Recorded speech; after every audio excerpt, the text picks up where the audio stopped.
오늘 인사 말씀부터 여러 의원님들 질의하시는데 우리 후보자께서는 법의 지배라는 말을 많이 썼습니다. 거기에 대해서는 저는 120% 공감을 합니다. 앞으로 대한민국의 미래 시대 정신은 대한민국 미래의 시대 정신은 법치다. 저는 그렇게 봅니다. 우리 후보자께서는 윤석열 총장에 대해서 어떻게 생각하시는지 제가 좀 물어보겠습니다. 윤석열 검찰총장이 임명될 당시에 청와대에서 문재인 대통령께서는 우리 총장님이라고 호칭을 붙였습니다. 그리고 살아있는 권력에 대해서도 수사를 하라라고 했거든요. 그런데 얼마 지나지 않아서 청와대, 민주당, 심지어 검찰의 주무장관인 추미애 장관까지 윤석열 총장을 찍어내리고 혈안이 되어 있습니다. 알고 계시죠? 네. 그래서 윤석열 총장에 대한 국민적 관심이 높아지게 되었고요.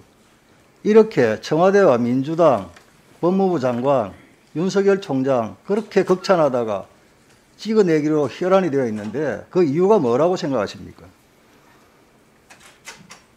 글쎄요, 그 부분은 뭐 보시는 각도가 여러 가지가 있겠지만 지금 의원님 말씀하시는 그 지적이요.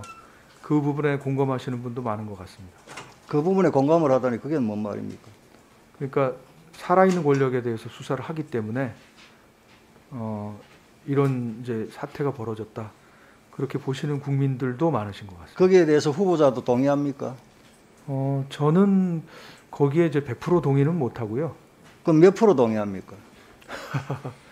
네. 제가 이제 그분하고 좀 생각도 다르고요. 접근 방식도 다르고 하기 아니 때문에 그러니까 살아있는 권력에 대한 수사를 하기 때문에 청와대, 정부, 집권 여당이 윤석열 찍어내기에 혈안이 되었다. 그렇게 국민들이 공감하는 부분들이 있다고 하는데 거기에 대해서 후보자는 어떻게 생각하냐고 말 돌리지 마시고. 네. 그럼 원론적으로 말씀드리겠습니다. 그 사실관계가 맞다고 전제를 하고요. 만약에 공수처도 그런 일이 발생할 수 있으니까요. 공수처도 살아있는 권력에 대해서 저는 이제 살아있는 권력이란 말보다는 살아있는 권력하면 이제 아니 간단 명료하게 하세요. 네. 예.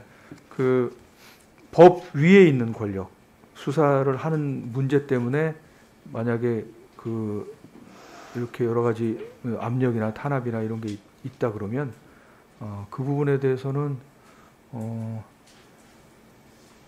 이제 반론을 제기하고 이렇게 하는 게 맞다고 생각합니다. 단호하게 대처하겠다 이 네, 말씀입니까? 네. 그 말씀하시면서 왜 민주당 네. 의원님들 눈치를 봅니까? 아닙니다. 무슨 그쪽 네. 이제 자 후보자는 윤석열 검찰총장 호가 조국, 정경심, 월성원전 사건 수사, 울산시장 선거 청와대 개입 사건 수사, 라임 옵티머스 사건 수사 이게 대해서 윤석열 총장이 검찰을 잘못 지휘하고 있다고 봅니까? 아니면 권력 실세에 대한 수사를 과감하게 잘 하고 있다고 봅니까?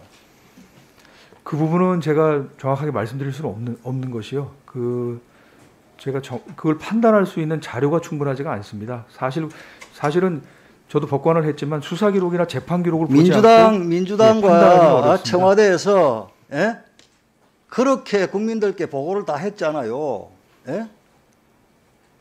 파노라마 보듯이 다 설명을 했잖아요. 다 봤잖아요. 언론에도 다 나고 그대로. 네. 저는 이제 법조인으로서 단지 언론 기사 갖고 판단을 그러니까 그 수사가 네네. 잘못된 겁니까? 얼마 전에 정경심에 대해서 국민들이 가장 불공정하다고 보는 입시 비리에 대해서 전부 유죄가 났는데 거기에 대해서 네. 수사가 잘못됐다고 봅니까? 제가 김도읍 의원님께 말씀드릴 수 있는 것은 제가 법조인으로서 제가 수사 기록과 재판 기록을 보지 않는 한 법조인으로서 제 견해를 밝히기에는 자료가 충분하지 않다 이런 말씀을 드리고 싶습니다. 기록도 보지 않고 자료도 보지 않고 단정적으로 말씀드릴 수는 없다 이런 말씀입니다. 그런데 정치권에서는 특히 민주당에서는 기록도 보지 않고 자료도 보지 않고 잘못된 수사라고 초지일관 지금까지 이야기하고 있잖아요. 뭐 제가 볼 때는 그것은 정치의 영역인 것 같습니다. 법조인의 영역은 아니고요. 법조인은 언제나 기록을 보고 자료를 보고 그거에 근거를 두고 이제 말을 하고 판단을 해야 된다고 생각을 합니다. 자, 상설 특검과 관련해서 2000년도에 후보자께서는 검찰이 바로 서고 신뢰를 회복하며 특검은 한시적으로 운영되는 것이 바람직하다 이렇게 말씀하셨어요. 네, 기억이 안 나지만 지금 그 이 신념이 변화가 있습니까? 지금도 저는 개인적으로는 검찰이 바로 서기를 바라고 있습니다. 그게 나라를 맞습니까? 위한 일이라고 생각하고요. 중심으로요. 예. 네. 그러면 결국 검찰이 살아있는 권력에 대한 수사를 하는데, 예? 특히 월성 원전 사건이라든지 이런 사건을 수사를 하는데 공수처장으로서 이 사건을 이첩받아 간다든지 이런 없어야 되겠습니다. 검찰이 바로 서게 놔두려면. 예? 뭐 하여간 그 부분은 저희가 수사할 만한 사건을 또 수사할 충분한 명분이 있고 누가 봐도 공수처가 수사하는 게 타당하겠다고 끄덕끄덕하는 사건을 저희가 가져와서 하겠습니다. 정권에 대한 수사, 야당에 대한 수사 어느 걸 택할 것이냐 이럴 때 여론이나 정치권의 입김에 휘둘리지 않고 수사를 하겠다 이렇게 서면 답변을 했어요. 네, 법과 원칙에 따라서 헌법과 법률에 따라서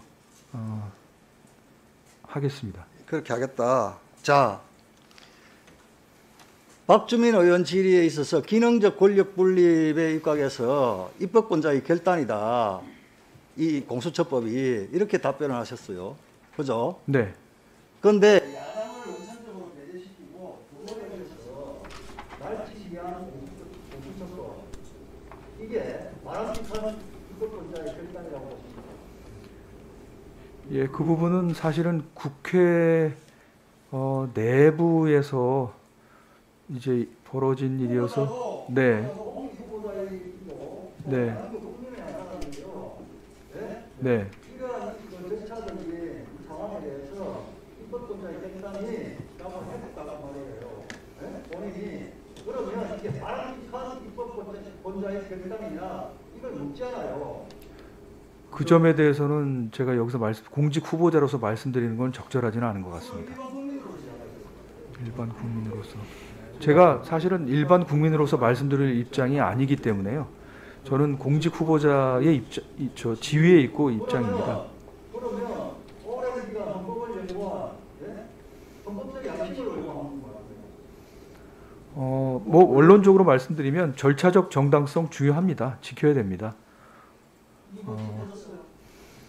그 부분은 아마 적절하게 권한쟁의 사건이나 이렇게 하시는 것으로 헌법재판소가 판단을 하실 거라고 생각합니다. 제가 이 자리에서